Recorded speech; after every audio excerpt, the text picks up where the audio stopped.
small little groups. We develop mainly for big brands as well as platforms. Taco Bell, we develop for New York Times, Monster.com, those types of companies where we develop either iPhone, Android. We also do quite a bit of enterprise development, which is what John was talking about earlier, where they never even see the light of day, where our apps are used in surgeries or they're used in places. And one of the points you made today, you see all of this technology now, and the technology has become, it's almost commoditized in terms of the hardware. It's all software related. I mean, we looked at a pair of headphones here that are completely controlled by the apps that speak to them, and it's incredible how much development is coming over the next few years for developers. And one of the challenges we have as a company is actually finding great developers. So we're always on the hunt, always looking for great developers. So if you're out there and one of those developers, come say hello on the way back. So yeah. Question. Yeah. So you develop, and he mentioned healthcare. Yep. Are you developing for healthcare? We are. So Yep. how are you overcoming, or how are you handling HIPAA when it relates to, vendors connecting to that app, because that is a big. Yeah, absolutely. And there's a number of technologies that are now coming about that have passed most of the regulations. We do deal with a couple of apps that have gone through FDA regulations. So we've definitely been down that path. And if it's something you want to talk about, specifically healthcare, I'd be happy to have that discussion directly. But yes, healthcare is a massive industry for the app business. Yeah. Any other questions? Yeah. Do you make any tools specifically for developers? What's that? Do you make any tools specifically for developers? Sure, yeah. We have quite a few of those. We have an SDK that we help developers monetize apps, and we see the space, and app developers are always looking for ways to monetize, and we've definitely developed quite a bit of tools to help them do just that. So. Great. Good progress. Yep. So I'm the startup liaison officer at Rackspace. Rackspace is an unusual company. They're a hosting company, a open cloud company. They started OpenStack, which is now an open source foundation separate from Rackspace, and there's 800 companies working on OpenStack now. But Rackspace pays me to go around the world and talk to startup executives or innovators or developers and film them with my little video camera and put them on YouTube. And so that's one way I work with developers, but we do a variety of hackathons, sort of the same thing what Samsung's doing, conferences and things like this. I go around, so you can't find me on the internet. Your Google search, it's not very good.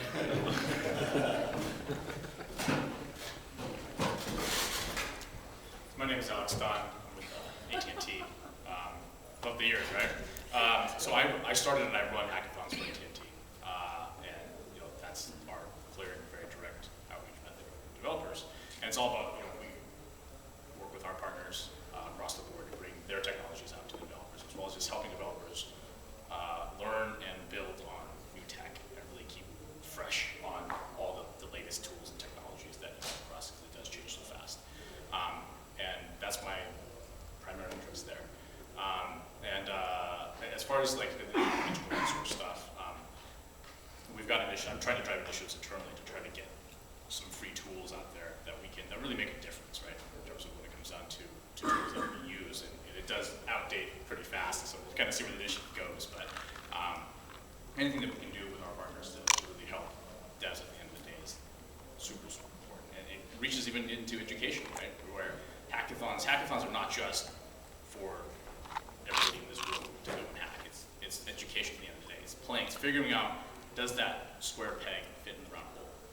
Or how hard do you have to hit it to get it down, right? Who won the last hackathon? Who won? Yeah. It was Good Times. The guy, actually, he hacked these ears, so he was playing with it, and While they were on your head? No.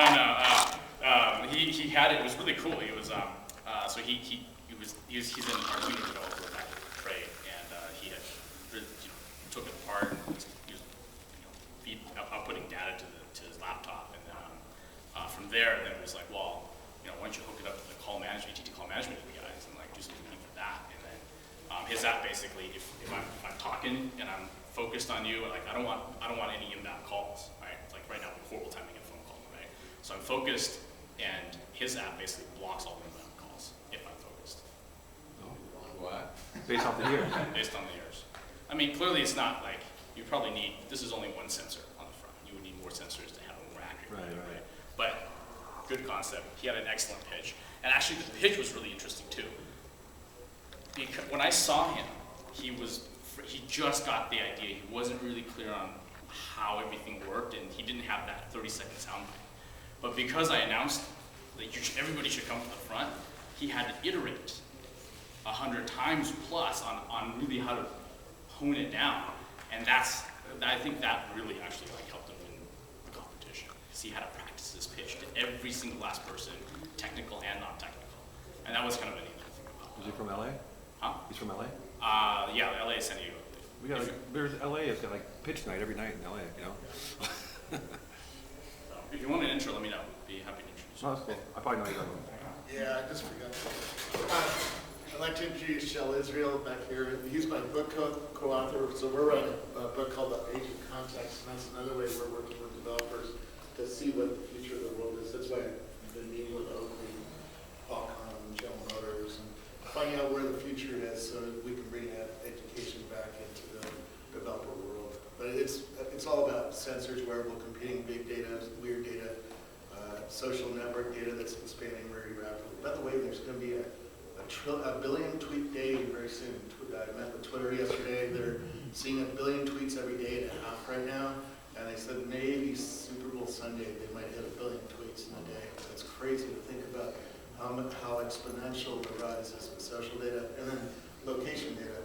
And that lets developers build highly predictive product like Google Now, right?